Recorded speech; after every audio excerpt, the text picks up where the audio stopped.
বাসায় কাজের মাসি না আসায় আমি যখন চাকরানি। চলেন আজকে সেই ব্লগটাই আপনাদের সাথে শেয়ার করি। আজকে আমার সারাদিন এত ব্যস্ততায় কাটবে আমি সকালেও ভাবতে পারি নাই। ম্যাডাম আমাকে সকালে ফোন দিয়ে বলতেছে সে আসতে পারবে না। ও ম্যাডামটাকে তাকে আগে পরিচয় করায়, তাহাকে তো আবার বুয়া বলা যাবে না। যাই হোক, আমার ম্যাডাম আবার খুবই ভালো, তারপরও আমি তাকে ম্যাডাম বলেই সম্বোধন করি। কেননা এই যুগে আমি অনেকগুলা বুয়া দেখছি, এই যুগে এত ভালো বুয়া পাওয়া যায় না। কারণ ও অনেক বিশ্বস্ত, অনেক ভালো, আমার বাচ্চাদের এত কেয়ার করে যা বলার মতো না।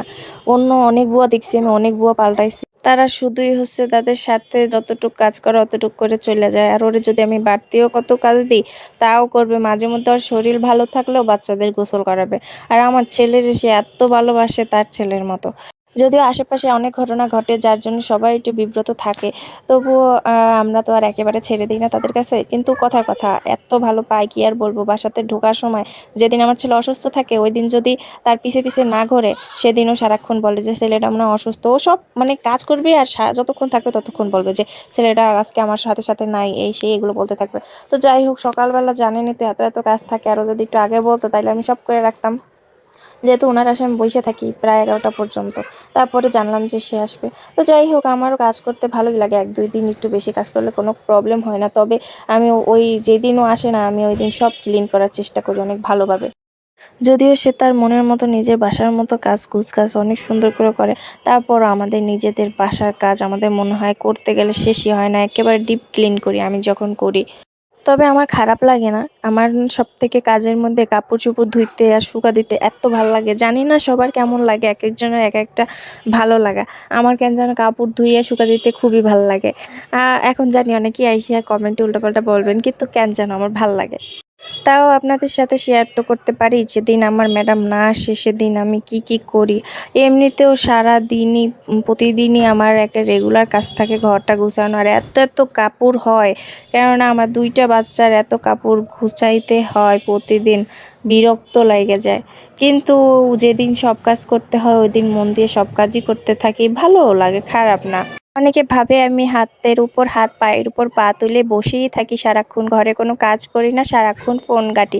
আমার বাচ্চা কাচ্চা তো অন্য কেউ এসে পাইলা দেয়। যাই হোক, মাসে 4-5 দিন তারা এইরকম বন্ধই দেয়। এখন তারা থাকতে কেন এই কাজগুলো করব? কিছু মানুষ ভাবে কেন এইসব কাজ করি না। কেন করব? ওদের তো মাসে টাকা দিতাই না, তারপরও কেন আমি করব? তারপরও মাসে বাচ্চাদের পিছনে কতগুলো প্যাম্পার্স যায়, সেই হিসাবে তো সেদিক থেকে কমই হয়, তাই না? আর যাই হোক, সকাল থেকে তো দেখালামই আপনাদের যে পাকের ঘরে কি অবস্থা ছিল। একদিকে আমি পাকের ঘর পরিষ্কার করছি আর থালা বাসনগুলো ধুইছি। এখন সব পরিষ্কার করার পর আমি রান্নাটা বসাই দেব, কেননা অনেক দেরি হয়ে গেছিলো। রান্না বসাই দিয়ে তারপর আমি এদিকে আসছি। আর এদিকে গুছানো আগে থেকেই, কারণ আমি আগে থেকেই গুছাইছিলাম সকাল 12টার মধ্যে। আমার বুয়া যেহেতু 12টায় আসেন, 12টার মধ্যে সব গুছাই ফেলি। আর এই তো আমাকেই দেখতে পাচ্ছেন, কেননা আমাকে এখন কাজের বুয়ার মতোই লাগবে, হয়তো বা আপনারা চিনতে পারবেন না, তাই বলে দিলাম এটা আমি। আর আমার বাচ্চা কাচ্চাদের নিয়ে তো আমার সব সময় ডিউটি একটা থাকে, তাদের খাওয়ানো গোসল করানো, ওগুলো বাচ্চা কাচ্চা থাকলে করাইতেই হবে। এগুলা নিয়ে তো আর বাচ্চার মায়েদের ছুটি নাই। রান্না একদিকে বসাইয়া আমি ওদেরকে আসলাম এখানে গোসল টোসল করাই দিতে। গোসল করাইয়ে তারপর ওদের আবার চুল টুল শুকাচ্ছিলাম, কেননা ঠান্ডার মধ্যে চুল ভিজা থাকে তো অনেক বেশি ঠান্ডা লেগে যায়। আমাদের বড়দেরই ঠান্ডা লাগে হালকা ভিজে থাকলে, আর আমাদের তো বড় চুল শুকায় না। আর বাচ্চাদের তো আরও ঠান্ডা লাগবে, এই জন্য মেয়েরটা বেশিরভাগ সময় আমি শুকাইয়ে দিই, কেননা ওর চুল একটু কোঁকড়া, যার কারণে ঘন বেশি শুকায় অনেক দেরিতে, আরও ঠান্ডা লেগে যায়। যার কারণে আমি তখন চুল টুল শুকাইয়ে আমি চুলটা সুন্দর বেঁধে দিচ্ছিলাম। যদিও আমার মেয়ের চুল এইটা বেশিক্ষণ গোছানো থাকবে না এরকম, কেননা সে এত পরিমাণ দুষ্টামি করে, আমার ছেলের থেকে উনি বেশি দুষ্টু। আর এই যে আমার ফুলটুসি বানু, তাহাকে যদি বলি আমি একটু হাসি দাও, তাহার হাসির স্টাইল দেখেন। এরপর আর কি তাদেরকে নিয়ে চলে গেলাম যে তোমরা খাইতে চলো। তো ওনাদেরকে খাওয়াই টাওয়াই আমি গেলাম সেই ম্যাঠামের কাজ করিতে, কাপড়গুলা কাচতে। তারপর আর কি, যদিও কাপড় কাচতে আমার ভালোই লাগে, কারণ যেদিন বুয়া না আসে ওই দিন আমি খুব ভালো করে পরিষ্কার করি কাপড়গুলা, কেননা ও তো কোনো রকম কাপড় ধোয়, ঠিক মতো ব্রাশ দেয় না, কিছু না। যদিও মাঝে মধ্যে বললে ঠিকই করে দেয়, এটা বুয়াদের একটা সবারই স্বভাব। তারপরও ভালোই দেয় আগেরগুলোর থেকে। আল্লাহ, আগেরগুলা যা করতো, তাও তো বাচ্চা ছিল না দেখে কোনো সমস্যা ছিল না। এখন তো বাবুরা আছে, এই জন্য আর কি আমি যেদিন ধুই অনেক পরিষ্কার করে সুন্দর করে ধুই।